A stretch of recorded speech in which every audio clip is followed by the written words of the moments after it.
The thing about losing everything in a single afternoon is that it doesn't happen all at once. It happens in pieces. A text notification you weren't supposed to see. The way someone's eyes move just a fraction when they say they love you. The sound of a chair scraping across a tile floor in the next room, where the door is almost, but not quite, closed. Nora had learned to read gaps. Ledgers had taught her that, the space between what was written and what was real. The column that didn't balance. The number that sat wrong in your chest before your brain could explain why. She read the gap that Sunday morning and understood, 3 hours before the rehearsal dinner, that something was already broken. The hotel room was on the 14th floor of the Fairmont in downtown Vancouver. $2,200 a night. She knew the exact figure because she had negotiated the block booking herself. 47 rooms for out-of-town guests, 3 nights minimum. While Theo was in Whistler with his university friends celebrating his bachelor weekend. She had negotiated it between 2 accounting audits and a lunch she ate standing over her desk because there wasn't time to sit. She knew the number of linens in each room's closet because she had called to confirm. She knew the name of every housekeeper on shift that weekend because she'd left thank you cards at the front desk. That was who Nora was. She counted things. She kept track. She made sure the numbers always landed where they were supposed to. She stopped reading the gap when Theo walked in at 11:30 and said he needed to go over some seating arrangements with Courtney before dinner. Courtney was her maid of honor. They'd been friends since Nora arrived in Vancouver 7 years ago. With $212 in a savings account she'd opened herself at 16, a single suitcase, and a night school accounting certificate she'd completed while working split shifts at a grocery warehouse in Abbotsford.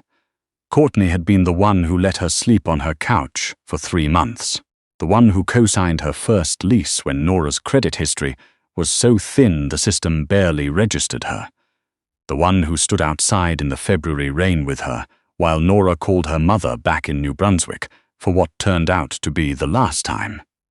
Theo and Courtney needed to go over seating arrangements.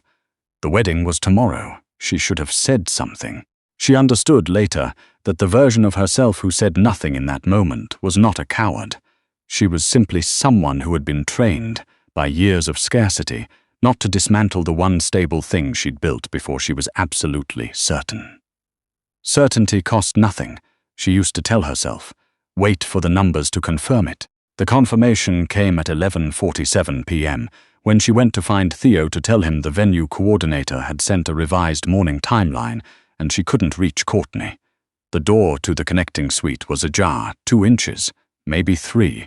She didn't go in. She didn't need to. She stood in the hallway for a long time after, one hand flat against the wallpaper, that expensive, textured wallpaper that someone had chosen specifically because it felt like something, and she looked at nothing and she thought very clearly, I need to not fall apart right now. I need to get through the next 16 hours and then I can fall apart. Nora was exceptionally good at deferred collapse. She'd had years of practice. She went back to her room. She set an alarm for 6. She lay on top of the duvet in the dark, and she stared at the ceiling, and she did not cry, because crying would make her face look different in the morning, and she already knew, somewhere in the cold accounting part of her mind, that she was going to go through with it. Not because she loved Theo. She was no longer confident she had ever loved Theo in the clean, clear way she understood love to work, but because she had planned this for 11 months, because 430 guests had flown in from across the country, because her colleague Hugh had driven 9 hours from Kelowna with his wife and his new baby, because her boss, Margaret, had bought a dress, because the flowers alone had cost more than Nora had spent on rent in her first 3 years in this city. She would go through with it. She would deal with the rest afterward. That was the plan. St. Andrew's Wesley was on Burrard Street, which meant the traffic had been a problem from 8 in the morning, and the guests who had taken cabs from the hotel arrived already 30 minutes late, with wind-burned cheeks and apologies in their mouths. Nora had known there would be traffic. She had flagged it in the planning document 3 months ago. She had suggested the church on West 10th. No one had listened. She stood in a small anteroom off the nave, in a dress that cost $4,000, in shoes that fit perfectly because she had worn them around her apartment for 2 months to break them in. And she waited while the coordinator fixed her veil and a flower girl's mother whispered something near the door, and someone's phone went off playing a hockey game highlight reel and was quickly silenced. Nora stared at the mirror in front of her and felt nothing. Which was worse, she thought, than feeling bad. Nothing meant the accounting was complete. Nothing meant the ledger had closed. The coordinator stepped back. "You look beautiful." "Thank you," Nora said. She meant it functionally. It was a functional statement in a functional moment. She listened to the organ begin the processional and she thought, 16 more hours, maybe 12. You can do 12. She had been standing at the altar for approximately 40 seconds, which she knew because she had counted when she felt the shift. It wasn't a sound. It was a change in pressure, the kind of thing you can only feel in very old stone buildings where the acoustics are perfect and every small thing travels further than it should. Something moved in the back of the church. Several people moved. A murmur went through the left side of the nave and then the right, like a current passing through water, and Nora watched, without turning her head, as Theo's face changed. He was standing at the altar 10 feet away. He'd been smiling, that practiced, agreeable smile she'd always found slightly vague, the smile of a man who photographed well, and then the smile was gone, replaced by something that sat between confusion and a very specific kind of fear that she had never seen on him before. She turned. She had imagined, later, that the moment would have a certain cinematic logic to it, a single figure, a slow walk, something to look at long enough to understand before you had to feel anything about it. That was not what happened. What happened was that 5 men in dark suits entered through the main doors of the church and positioned themselves with the quiet efficiency of people who had done similar things in many rooms before this one. Not threatening, not aggressive, just arranged, like furniture that appeared overnight and you couldn't argue with its placement because it was simply there now. And behind them, unhurried, came a man who was not dressed for a wedding. He was dressed as though he'd come from somewhere else and had simply decided at some point that morning to stop here. Dark coat. No tie. The kind of watch that cost more than this entire ceremony and did not look like it needed to prove that. He was tall, and he had the kind of face that you understood had been difficult to look at directly for most of his life, not because it was ugly, but because it had too much in it, years, and something harder than years that didn't have a clean word. He walked down the center aisle, as though it had always been his. "Excuse me." The priest said it twice before his voice registered. "This is a private ceremony. I'm going to have to ask." "Yes." The man's voice was not loud. It didn't have to be. Somehow it filled the stone room completely without any apparent effort. "I apologize for the interruption. I need 1 minute." He stopped at the edge of the chancel. He did not look at Theo. He looked at Nora. Not the way men usually looked at her. Quickly, then away, then a second time when they thought she wasn't watching. He looked at her as though he was reading something, assessing. The way she looked at a ledger when something in it wasn't adding up correctly, and she needed to find the discrepancy before she could move forward. "Mrs. Vance," he said. She had not told him her name. Later, she would understand this had not been coincidental.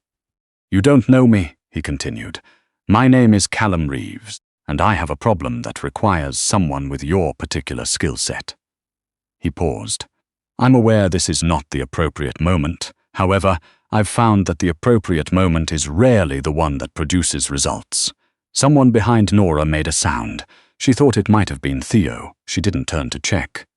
"What skill set?" she said. It was not quite a question. It came out flat, because her entire body was operating on a register that had bypassed emotion entirely and gone straight to functional. "Numbers," he said. "You're the best forensic accountant in Western Canada. I've had 3 people try to find what's been taken from my company in the past 8 months. None of them could." He looked at her steadily. "I need you. The silence in the church was so complete, she could hear someone in the third row breathing. "You walked into my wedding," she said.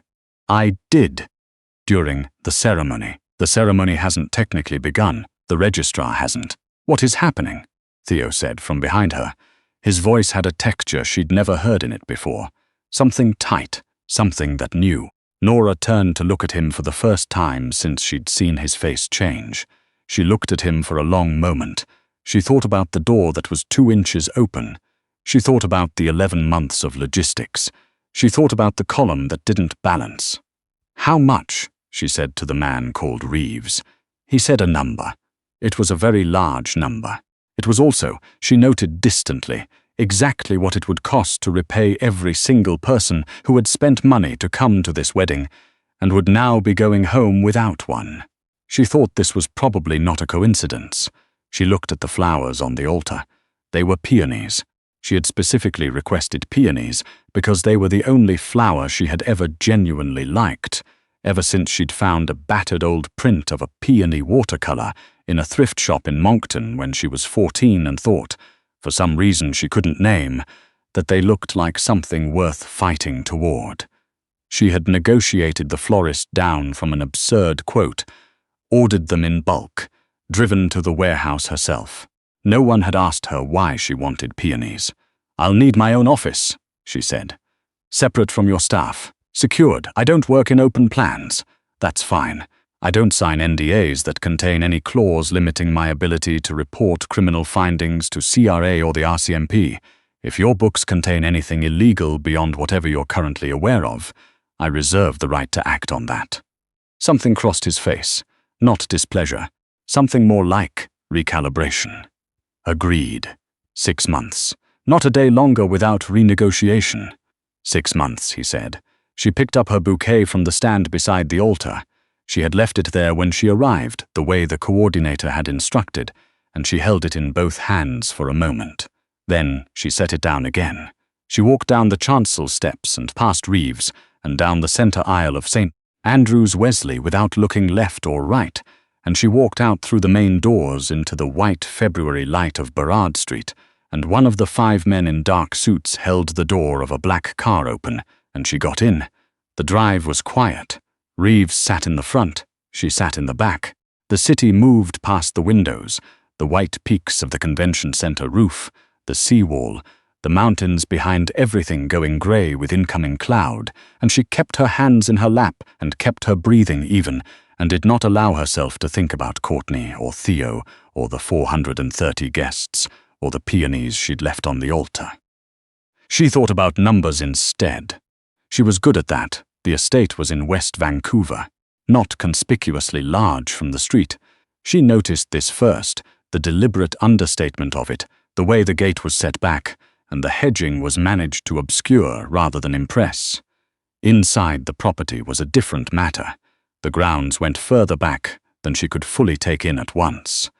A secondary structure to the east, which she would later learn, housed the operational offices. The main house was older, built in the 1940s, restored but not renovated beyond what was necessary. She would understand later that this was a pattern with Reeves.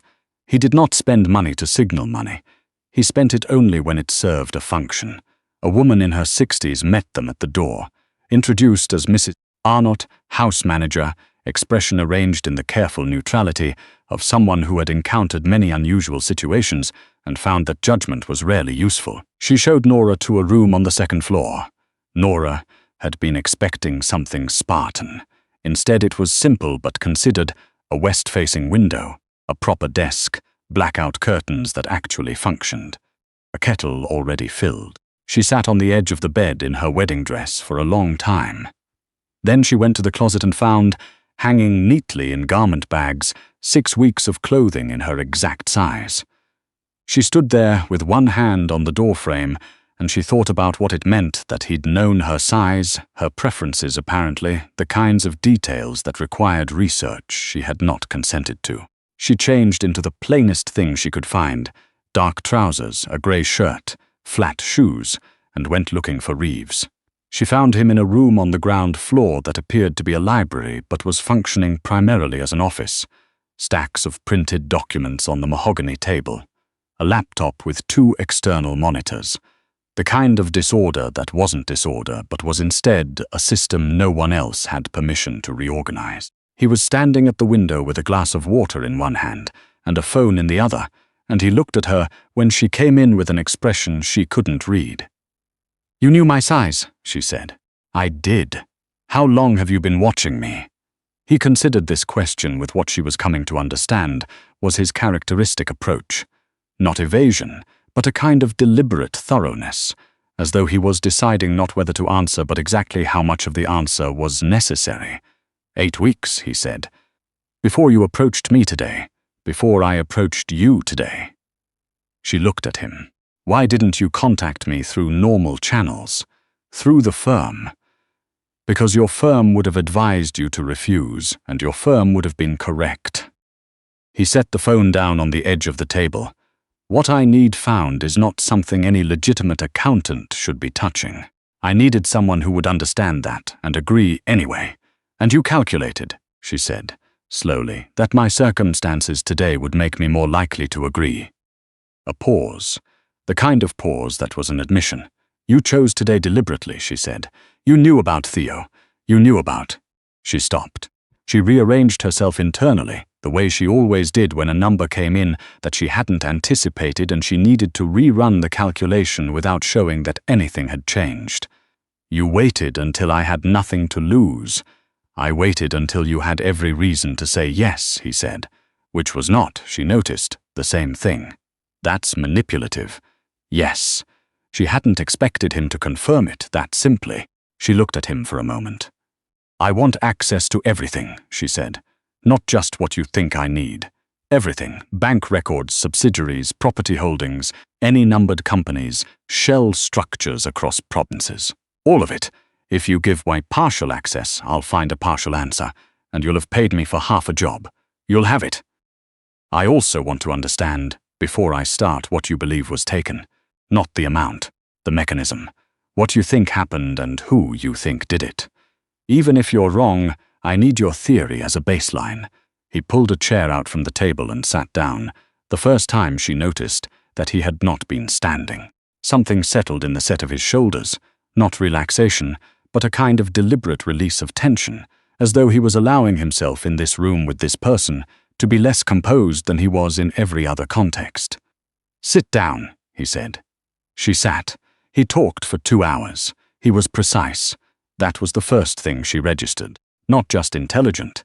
She had worked with intelligent people who were still imprecise, who approximated and rounded and dealt in impressions rather than specifics. Reeves was specific. He gave her dates, a man's action, identifiers that he had clearly memorized. He corrected himself once mid-sentence and went back to provide the more exact figure without being asked. He didn't perform the information. He simply gave it to her. She took notes on a legal pad she'd found in the desk drawer. She had not yet been given access to any of his systems, and she did not ask for it that night because she understood there was a sequencing to trust even when trust was largely absent, and when she had questions, she asked them without preface, and he answered them the same way. Somewhere around the second hour, Mrs. Arnott brought in 2 cups of tea and set them on the table without comment. Nora reached for hers without looking up from her notes. She heard him do the same. "The original accountant," she said, "the one you had when this started. He retired." Voluntarily. A pause. "As far as I'm aware." She wrote something on the pad. "I'll need to speak with him. He's in Portugal. I have a phone." Something that was not quite a smile moved at the edge of his mouth. "I'll get you the number." The weeks that followed had a shape she hadn't expected. She had anticipated hostility, or at minimum the friction of 2 people who had no reason to trust each other forced into proximity by a transaction. What she found instead was a particular kind of quiet. Not warmth, not comfort, simply space. He left her alone to work, which was what she needed. He did not ask for progress reports on a schedule. He waited for her to bring them. When she needed access to something she didn't have, she sent him a message and access appeared. No argument, no negotiation. She worked 12-hour days and sometimes longer, and she ate meals in the library office and sometimes forgot to eat at all, and Mrs. Arnott would appear with something at the edge of the desk, without comment, and disappear just as quietly. She did not know whether Mrs. Arnott did this on her own, or because she'd been asked. She did not ask. She found the first anomaly at the end of week 2.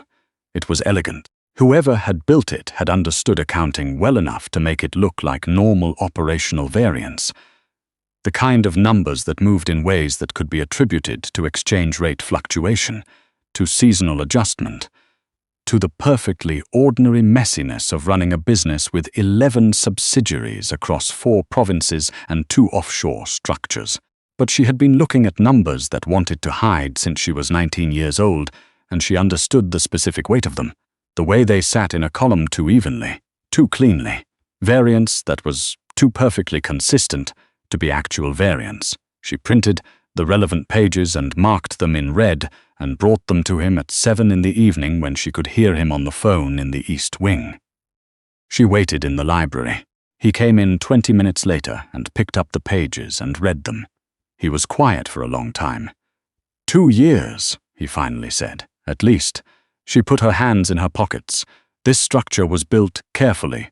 It didn't start 8 months ago. It started before that, and the exposure happened 8 months ago because something changed in the behavior pattern. She paused. Someone got nervous. He looked at her. Someone inside your organization knew about the audit you commissioned in March, she said. That's when the withdrawal pattern changed. Before March, the amounts increased slightly every quarter. After March, they stopped. Whoever this is, they knew you were looking. The room was very quiet. How many people knew about the March audit? She said. He put the papers down on the desk with a deliberateness that communicated something she could not fully interpret yet. 4, he said. She nodded. She picked up her notepad. Then that's where we start. She learned things about him slowly, in the way that you learn things about a person you live near but at a remove, the way you assemble a picture not from what they tell you, but from the texture of their habits. He woke early, before anyone else in the house, and she would hear movement below her window at 5:30 or 6 while it was still dark. He ate the same breakfast every morning, which she knew because she was sometimes already in the library by 6, and Mrs. Arnott's kitchen prep had a rhythm. He had one photograph on the desk in the room she didn't have access to. She'd caught a glimpse through an open door, just a frame and the color of it, not the image. He didn't explain it, and she didn't ask. He read physical books, not tablets, actual books, the old-fashioned kind, and he dog-eared the pages, which she found oddly inconsistent with everything else about him. He checked on her work twice a week. Not the results, the process. He asked questions that told her he had read what she'd given him carefully, had thought about it, had formed his own understanding that he then tested against hers. She was not accustomed to clients who engaged this way. Usually what clients wanted was the output, the number, the answer, what to sign. They were not interested in the reasoning. Reeves was interested in the reasoning. She found herself explaining things in more detail than she needed to in those sessions.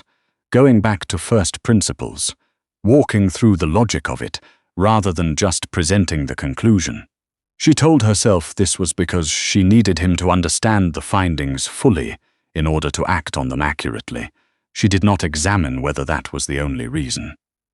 At the end of the 3rd week, she found the secondary structure. This one was not elegant. It was urgent, built quickly, by someone who was good but not as good as whoever had built the first system, and this suggested there had been a transition, a point at which the original architect had stepped back and left the mechanism running on someone else's maintenance. The new structure was messier. It left more footprints. She worked through 2 nights on it. She drank too much coffee, and her handwriting got worse as the hours accumulated, and at 3 in the morning of the 2nd night, she sat back in her chair and looked at the ceiling and understood exactly what she was looking at. She sat with it for a little while. Then she got up and walked through the dark house to the East Wing and knocked on the door she'd been told was Reeves's. He answered immediately, fully dressed, which told her either he hadn't slept or he'd anticipated this. "I found it," she said. She gave him the name. What happened next was not something she witnessed directly. She was not invited to witness it, and she did not ask to be. She returned to her room and slept for 9 hours straight, and when she woke up the house was quieter than usual, and Mrs. Arnott brought her a breakfast that was slightly different from the usual, a small elaboration, which Nora had come to understand and was Mrs. Arnott's idiom for things being all right. She spent the remaining weeks of the first month writing the full report. Not just the findings, the architecture of what had been done, documented clearly enough that it could be presented to lawyers or, if necessary, to authorities, without requiring her to be present to explain every line. She built it the way she built all her best work, as though she would not be there to defend it, as though it needed to stand entirely on its own. She brought the completed document to him on a Tuesday. He read it that afternoon, the entire thing without break.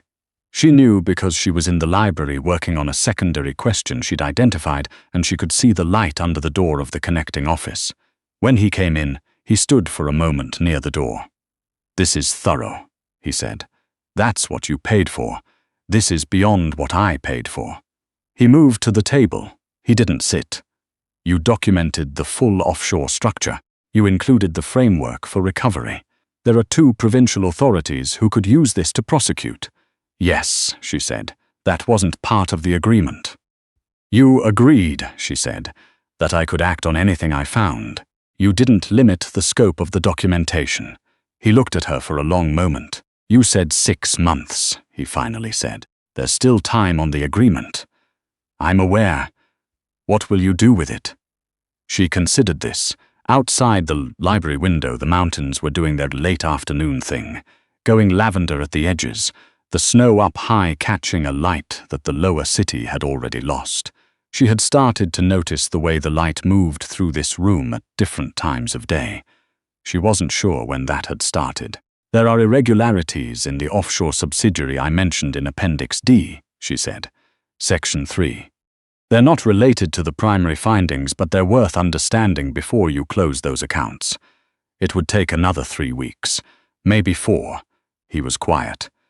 "That's not why you're staying," he said. It was not a question, and it was not an accusation either. It was the same way he talked about numbers, directly, without performance. She didn't answer immediately. "The peonies," she said eventually, which made no logical sense as a response to anything he'd said, and yet she didn't correct it. He looked at her. "At the church," she said. "I ordered them. Spent 2 months trying to get them at a reasonable rate. I left them on the altar when I walked out." She paused. "I don't know why I'm telling you that. Because you don't like to leave things unfinished," he said. She looked at the window. "No," she said, "I don't." The silence that followed was different from the silences that had preceded it over the past weeks.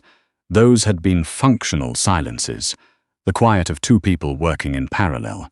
This one had a different quality. It asked something, or was asked by something, and neither of them answered it directly, and Nora thought that this was probably fine. Some columns you didn't close immediately. Some you left open because closing them prematurely meant you'd miss something important. She went back to work. He stayed in the room. Outside, the light on the mountains went from lavender to the particular dark blue that happened just before it disappeared entirely, and Nora, who had learned a very long time ago how to sit with uncertainty and not flinch, who had built every stable thing in her life by being absolutely clear-eyed about what the numbers said and what they didn't, sat with the open column, and for the first time in a very long time, did not feel the need to make it resolve before she was ready. The ledger could wait. Some things were worth taking the time to count correctly.